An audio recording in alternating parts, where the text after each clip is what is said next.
আমার রাসূলুল্লাহ জানিয়ে দিয়েছে, এ দুনিয়ার মানুষেরা, আমি আল্লাহ দরবারে গেলাম, আল্লাহ পাককে আমি মুহাম্মদ দেখলাম, আমার সঙ্গে আল্লাহ দিদার হলো, আমি মুহাম্মদ চলে আসবো আল্লাহ পাকের দরবার থেকে।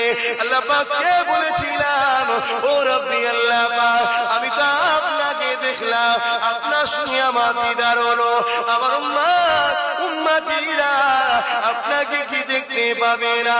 ঈশু আল্লাহ আমাকে বলেছিলেন, আসসালাতু মিরাজুল মুমিনিন, এটা নবী তোমাকে আমাকে শুনিয়েছে, এটা আল্লাহ পাকের পক্ষ থেকে।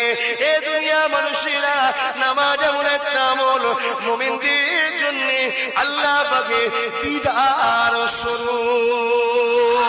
আল্লাহ নবী জানিয়ে দিলেন, যখন তোমরা নামাজের মধ্যে দাঁড়িয়ে যাবে, তোমরা নিজেদের ঘরে মনে করো আল্লাহ পাকের সঙ্গে দিদার হতে লেগেছে। যদিও তোমরা আল্লাহকে দেখতে না পাও, আমার আল্লাহ তোমাদের ঘরে দেখতে থাকে।